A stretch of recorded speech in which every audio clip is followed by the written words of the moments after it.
बिस्मिल्लाहिर्रहमानिर्रहीम, अस्सलाम वालेकुम, welcome to literature online.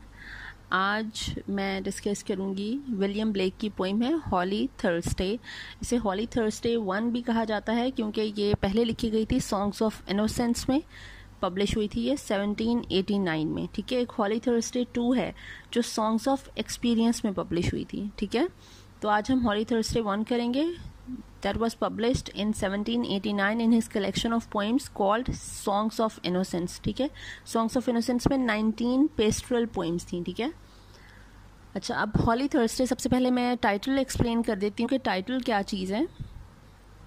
Holly Thursday के डिफरेंट नाम्स हैं। इसको असेंशन डे कहा गया है, असेंशन थर्सडे कहा गया है, हॉली थर्सडे कहा गया है, feast of the Ascension of Jesus Christ कहा गया है, और Maundy Thursday in Holy Week भी कहा गया है।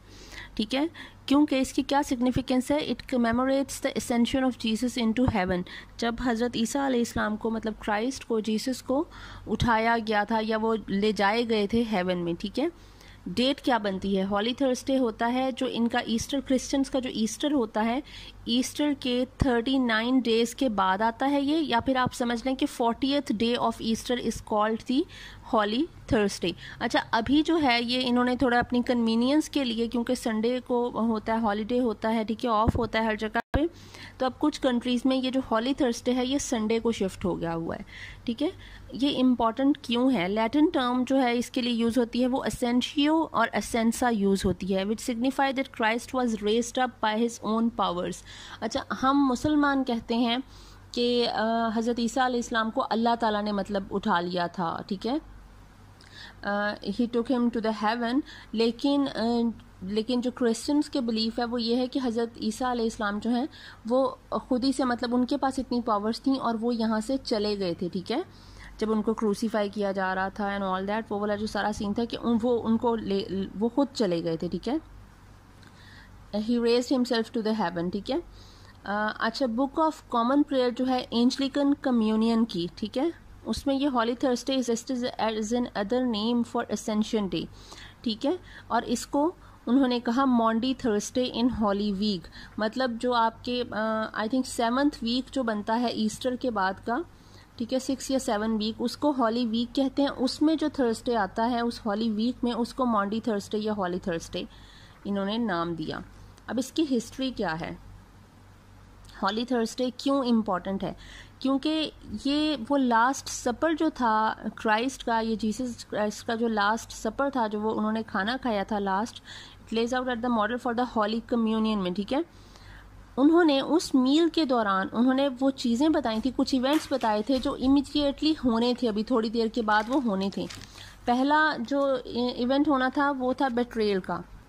उन इवेंट्स में सबसे पहला था बेट्रेल किया था जूडास ने क्राइस्ट को बेट्रे किया था, डिच किया था फॉर 30 पीसेस ऑफ सिल्वर। ठीक है, जो मैंने रीडिंग किया उसके हिसाब से यही आता है। फॉर 30 पीसेस ऑफ, कहते हैं कि उन पे शैतान का असर हो गया था। ठीक है, Satan overcame him and that's why he betrayed Jesus Christ for only 30 pieces of silver। दूसरा इवेंट जो जीसस क्राइस्ट ने प्रेडिक्ट किया था वो था डिनायल ऑफ पीटर जो था उसने डिनाई कर दिया था जीसस क्राइस्ट की एग्जिस्टेंस को या उनके वो क्राइस्ट होने को। उन्होंने इसीलिए उनका जो वो इस सिन की जो सज़ा मिली थी, he was crucified upside down. ठीक है, जो पीटर था उसको क्रूसीफाई कर दिया गया था बाद में। ठीक है, और ये पीटर की डेथ भी उन्होंने पहले ही कर दी थी, प्रिडिक्ट कर दी थी। ठीक है, और जीसस क्राइस्ट के जिस तरह से कि उनके साथ अब क्या होगा, और फिर उनकी जो रेजरेक्शन है, that he will come into life again, he will come into this world again. ठीक है, तो ये जो रेजरेक्शन है, रेजरेक्शन कहते होते हैं रीबर्थ, या आपका दोबारा से ज़िंदा होना, दोबारा से दुनिया में आना, दिस इज़ कॉल्ड रेजरेक्शन। और रेजरेक्शन का कॉन्सेप्ट जहाँ पे आता है वहाँ पे हम मुसलमान हैं, ये क्रिश्चियन है, हम लोगों को पता है कि हज़रत ईसा अलैहिस्सलाम के बारे में ये कहा जाता है that he will come again for sure. ठीक है, तो ये कॉन्सेप्ट है ही उनके नाम से रेजरेक्शन का। ठीक है, एक और चीज़ जो थी, also commemorate the practice of ceremonial foot washing. उस जो सफ़र के दौरान, उस सफ़र से पहले हज़रत ईसा अलैहिस्सलाम ने जो एक काम किया था, जो इनकी बाइबल में ये चीज़ें हैं, वो कहती हैं कि उन्होंने अपने जितने भी प्यूपल्स थे, जो डिसिपल्स थे, उनके जो स्टूडेंट्स थे, छोटे बच्चे थे, उनके पाँव धोए थे, ठीक है। और उनके पाँव धोते हुए उन्होंने यही कहा था कि अब ये जो मैं तुम्हारे पाँव धो रहा हूँ, ये एक किस्म के तुम लोगों के गुनाह और मेरे गुनाह धुल रहे हैं, ठीक है। और तुम लोग जो है, अब ये बात ध्यान रखना कि ये सिर्फ मैंने ही नहीं तुम लोगों के पाँव वॉश किए, तुम लोगों को एक दूसरे के भी करने हैं। मतलब ये है कि आप लोगों को एक दूसरे का ख्याल करना है। दैट फुट वॉशिंग जो है, ये इसलिए उन्होंने उस वक्त अपने स्टूडेंट्स के पाँव धोए थे, तभी उस दिन की याद में, ये जो कमेमोरेशन डे मनाया जाता है, 40th डे ऑफ ईस्टर, इस दिन की याद में, इसीलिए ये मैं आपको इसलिए पूरी इतनी स्टोरी बता रही हूँ क्योंकि ये जो हम पोइम पढ़ने वाले हैं, इसमें इन्होंने छोटे बच्चों को बुलाया हुआ है वहाँ पे, ठीक है। तो ये इसीलिए वो बच्चे बुलाए जाते हैं इस कमेमोरेशन डे पे, ठीक है। हॉली थर्सडे पे बच्चे क्यों बुलाए जाते हैं? क्योंकि उस दिन क्राइस्ट ने भी उन बच्चों के पाँव वॉश किए थे, ठीक है।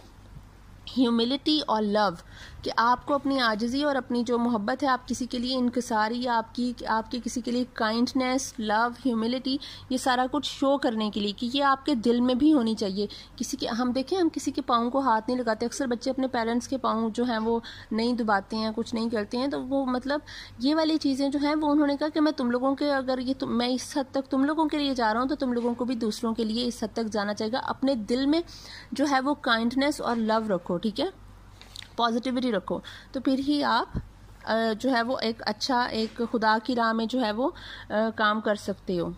अच्छा, ये जो पोइम है हॉली थर्सडे, ये जो है वो सेंट पॉल्स कैथेड्रल है, ठीक है। ये चर्च है जिसका नाम है सेंट पॉल, इंग्लैंड में है।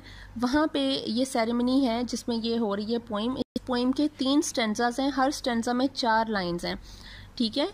A B B इसकी राइम स्कीम है, जैसे clean green is A, snow flow is BB, town and own is AA, lamb's hands is BB, song among AA, poor do BB, ठीक है। ये इसकी rhyme scheme है। इसको आप जब AA है, मतलब ये जो कपलेट है, ये जो 2 शेर हैं, 2 वर्सेस हैं, इनकी राइम स्कीम सेम रह रही है। जैसे क्लीन ग्रीन, स्नो फ्लो, ये राइम स्कीम स्कीम है, इसका मतलब है राइमिंग कपलेट इसे कहते हैं, ठीक है। कपलेट 2 वर्सेस को कहते हैं, तो ये राइमिंग कपलेट्स हैं, ठीक है।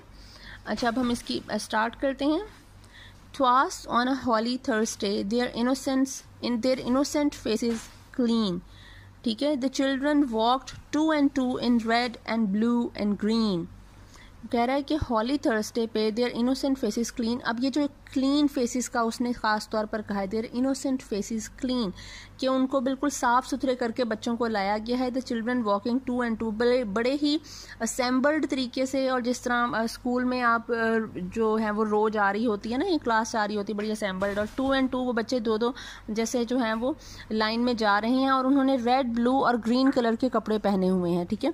क्लीन फेसेस का मतलब है कि यूजुअली उनके फेस क्लीन नहीं होते। ये पुअर बच्चे हैं, ठीक है, जिनका ऑर्फन्स हैं, जिनको कोई पूछता नहीं है, और वो अमूमन डर्टी होते हैं। लोग, people do not take care of them, ठीक है, दे आर ऑर्फन्स, और उनको कोई पूछता नहीं है। आज लेकिन उनको यहाँ पे इस सेरेमनी के लिए उनको खूबसूरत और अच्छा और साफ़ सुथरा बनाकर लाया गया है।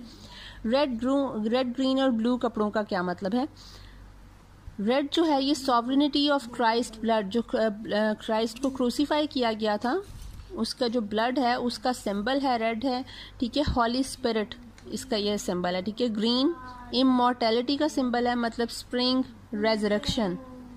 और ब्लू मीन्स स्काई, स्पिरिचुअलिटी, मतलब हीलिंग पावर ऑफ गॉड, कि गॉड इज़ एवरीवेयर। तो ये जो रेड, ग्रीन और ब्लू हैं, ये तीनों कलर्स जो हैं ये क्रिश्चियनिटी का जो कॉन्सेप्ट है, ठीक है, इमॉर्टैलिटी, रेजरेक्शन और क्राइस्ट का ब्लड या फिर स्पिरिचुअलिटी, ये इन तीनों चीज़ों को करता है, ठीक है। कि ये जो बच्चे हैं इनकी जो इनोसेंस है, ये जो तब थी, ये हमेशा, ये जो इनोसेंस है ये हमेशा रहेगी, ठीक है।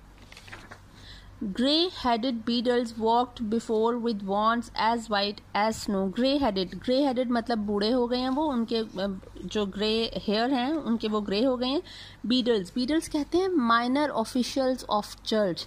मतलब ये कोई बहुत बड़े कोई पोप शोप नहीं है. बीटल्स होते हैं जो माइनर ऑफिशियल्स, जो कि रिपोर्ट्स लिखते हैं, थोड़ी बहुत जो चर्च की चीज़ें होती हैं उनको टैकल करते हैं. चर्च के जो छोटे मोटे काम होते हैं उसको टैकल करने के लिए जो माइनर ऑफिशियल्स होते हैं उनको कहा जाता है बीटल्स. अब ये वैसे तो माइनर ऑफिशियल्स हैं. Those grey headed beadles walked before, वो बच्चों से आगे जा रही हैं. ठीक है, बच्चे उनके पीछे पीछे चल रहे हैं. With wands as white as snow. Wands का मतलब है stick, not Harry Potter's wand, कोई मैजिक वॉन्ड नहीं है ये स्टिक्स हैं जिनसे वो बच्चों की पिटाई करते होंगे. ठीक है, ये वॉन्ड्स का लफ्ज़ भी इसीलिए ही यूज़ किया गया कि इन स्टिक्स से वो बच्चों की पिटाई करते थे, उनको डिसिप्लिन रखने के लिए. एज वाइट एज स्नो, जो वाइट है, वाइट का मतलब है कि वो अपेरेंटली रिलीजियस लोग हैं, पायस हैं. ठीक है, वो जो वॉन्ड्स हैं. स्नो का मतलब है स्नो की तरह वाइट है, मतलब रिजिड हैं, इनसेंसिटिव हैं, ऑस्टेयर हैं. ऑस्टेयर बहुत ज़्यादा स्ट्रिक्ट को कहा जाता है. ठीक है, कि वो ज़रा ज़्यादा ही स्ट्रिक्ट हैं. ठीक है, ओवर स्ट्रिक्ट हैं, ऑस्टेयर हैं. ठीक है, रिजिड बहुत ज़्यादा हैं. इन स्टिक्स का मतलब ये है. Wands as white as snow का मतलब है कि वो बहुत ज़्यादा स्ट्रिक्टनेस है वहाँ पे. ठीक है, बहुत ज़्यादा रिजिड हैं और बच्चों को खुल के जीने नहीं दिया जाता. ठीक है, और वो अभी भी बच्चों को जो है वो सख्ती से यहाँ पर लेकर आए हुए हैं कि तुम लोगों ने बोलना नहीं है. सिर्फ जितना उनको सिखाया गया है, जितनी उनको इजाज़त दी गई है, बच्चे सिर्फ उतना ही परफॉर्म करेंगे, उससे ज़्यादा कुछ नहीं कर सकते. Till into the high dome of Paul's they like Thames water flow. ठीक है, अब वो जब चर्च के अंदर चले जाते हैं, into the dome of Paul's मतलब जो सेंट पॉल्स की कैथेड्रल है उसमें वो एंटर हो गए हैं. दे लाइक थीम्स वाटर फ्लो, और वहाँ पे वो इस तरह से मतलब बच्चे वो चल रहे हैं, मतलब वो अंदर चर्च में जाकर ना वो खुश हो गए हैं कि यहाँ पर तो अभी हमें कुछ नहीं कोई कह सकता ना, तो वो खुश हो गए हैं. वो जो फ्लो है उनका, थीम्स वाटर फ्लो का मतलब है ये जो सेक्रेड रिवर है और बच्चे इनोसेंट्स हैं, ये जो फ्लो है ये उनकी इनोसेंस का फ्लो है. ठीक है, चिल्ड्रन की. तो वो अपनी मासूमियत में वो जिस तरह थेम्स वाटर फ्लो करता है, बहुत ही सूदिंग और काम होता है, बिल्कुल ऐसे ही वो बच्चे जब वहाँ से गुजर रहे हैं रेड, ग्रीन और ब्लू में, तो वो बिल्कुल ऐसा ही सूदिंग और काम सा एक जो है वो व्यू है. ठीक है. Oh what a multitude they seemed these flowers of London town. अब वो इन बच्चों को कह रहे हैं, मल्टीट्यूड कहते हैं बहुत सारी गैदरिंग को, बहुत सारे लोगों को, बच्चों को. और ये जो बच्चे हैं वहाँ पे बैठे हुए ऐसे लग रहे हैं रेड, ग्रीन और ब्लू में जिस तरह ये फ्लावर्स ऑफ लंडन टाउन है. ठीक है, किसी फूल की मानंद लग रहे हैं. Seated in companies they sit with radiance all their own. मतलब वो साथ साथ बैठे हुए हैं. Seated in companies they sit with radiance all their own. उनके अंदर अपनी ही एक चमक है, मतलब उनकी जो इनोसेंस है, इट इज़ ब्राइटनिंग. ठीक है. दी हम कहते हैं आवाज़ को, जैसे इस तरह से जो आवाज़ आती है ना एक, ये हम है. दी हम, और जो एक लय में गा रहे हैं, रिदम में गा रहे हैं. ठीक है. The hum of multitudes was there but multitudes of lambs. वो कह रहा है ये जो बच्चों की जो आवाज़ थी ना, जो वो अभी इन्होंने सॉन्ग परफॉर्म करना था, वो जो उनकी आवाज़ थी वो बच्चों की नहीं लग रही थी, बल्कि it was the multitude of lambs. वो किसी भेड़ के बच्चे की, ठीक है, लैम्प की लग रही थी. लैम्प क्या होता है? एक सेक्रेड एनिमल इसे कहा गया है. ठीक है, रिलीजियसली इसकी बहुत ज़्यादा इंपॉर्टेंस है लैम्प की. इनोसेंस को बच्चों की सिंबलाइज करता है, और lamp also symbolises the relationship with God and religion. ठीक है, क्योंकि हज़रत इब्राहीम अलैहिस्सलाम का जो सारा जो था कि उन्होंने वो अपने बेटे को सेक्रीफाइस करना था और वहाँ पे लैम्प आ गई थी, ये वाला जो सारा सीन है, इसीलिए लैम्प को सेक्रेड एनिमल कहा गया. ठीक है, तो ये जो है वो बहुत ज़्यादा जो आवाज़ थी वो उन किसी लैम्प्स की लग रही थी. Thousands of little boys and girls raising their innocent hands. अब वो जो thousands of little boys and girls हैं, जो छोटे छोटे बच्चे हैं, वो अपने हाथ उठा रहे हैं, जिस तरह दुआ के लिए हाथ उठाते होते हैं ना. वो उन्होंने जो परफॉर्मेंस करनी है, कोई हिम जो है उन्होंने सिंग करनी है, उसके लिए वो अपने हाथ उठा रहे हैं. ठीक है, इनोसेंट हैंड्स मतलब इन हाथों से अभी कुछ गलत नहीं हुआ है, इनके मुंह से निकलने वाला कोई लफ्ज़ अभी किसी ने किसी को तकलीफ नहीं पहुंचाई है. इनोसेंस है, there is innocence in them. Now like a mighty wind they raise to heaven the voice of song. अब जब उन्होंने वो गाना शुरू किया, अपने हाथ उठाए हैं और वो दुआ के लिए वो जो भी वो परफॉर्मेंस कर रहे हैं, ठीक है, सेरिमोनियल जो है, द माइटी विंड यहाँ पे जो है कि ये बच्चे जो हैं अब बिल्कुल भी फ्रेजाइल नहीं रहे हैं, मतलब अब इनको हार्म नहीं पहुंचाया जा सकता है. Their voices has given them a power to communicate with God. और लाइक हारमोनियस थंडरिंग्स, थंडर कहते हैं रैथ ऑफ गॉड को, जहाँ पे अल्लाह ताला को गुस्सा आ जाता है किसी चीज़ पे या किसी तरह। तो अब जो उनकी आवाज़ें हैं जो वो इस प्रेज में कर रहे हैं, उनकी आवाज़ों में इतनी ज़्यादा स्ट्रेंथ आ गई है, इतनी ज़्यादा पावर आ गई है, तो कि वो आवाज़ें एक माइटी विंड और एक हारमोनियस थंडरिंग की तरह लग रही हैं, कि उनकी आवाज़ में इतनी ताकत है अभी कि वो आवाज़ सीधा खुदा तक पहुँच रही है। ठीक है, तो एक शेर भी है ना, दिल से जो आह निकलती है असर रखती है, पर नहीं ताकते परवाज मगर रखती है। कुछ इसी तरह का एक शेर है, मुझे याद आ रहा है। ये कुछ इसी तरह से है कि उनकी जो आवाज़ें हैं वो डायरेक्ट अभी जा रही हैं, खुदा तक पहुंच रही हैं। The seats of haven among beneath them sit the aged man wise guardians of the poor. अब वो कह रहा है कि ये जो उनकी आवाज़ें हैं वो तो सीधा जन्नत तक, हेवन तक पहुंच रही हैं, अल्लाह ताला तक पहुंच रही हैं, लेकिन अब इन बच्चों के नीचे, अब वो कह रहा है हकीकत देखो कि अब जहाँ पे पहले वो जो बीटल्स थे वो इनसे आगे आगे चल रहे हैं और इन बच्चों की कोई इम्पोर्टेंस नहीं है, लेकिन अब यहाँ पे जब इन्होंने सिंग करना है, परफॉर्मेंस इनकी है, क्राइस्ट ने इनको इम्पोर्टेंस दी बिफोर हिज लास्ट सपर। अब ये बच्चे ऊपर खड़े हैं और वो जो एजड वाइज मैन गार्डियंस जो हैं, जो वो बूढ़े लोग हैं, गार्डियंस हैं, जितने भी चर्च ऑफिशियल्स हैं, ठीक है, वो सारे जो हैं वो इनसे नीचे बैठे हैं, गार्डियंस ऑफ द पुअर, कि ये जो पुअर लोगों के जो गार्डियंस हैं वो नीचे बैठे हुए हैं उनसे। Then cherish pity lest you drive an angel from your door. And में वो एक मॉरल लेसन दे रहा है विलियम ब्लेक, वो कह रहा है चेरिश पिटी, कि आप लोग थोड़ी काइंडनेस दिखाओ, थोड़ा पिटी शो करो, ठीक है, थोड़ी मर्सी शो करो। लेस्ट you drive an angel from your door, इससे पहले कि तुम अपने घर से किसी एंजल को दूर कर दो, मतलब कोई एंजल तुम्हारे घर पे आए और तुम्हारा रवैया देखकर वो यहाँ से दूर चला जाए।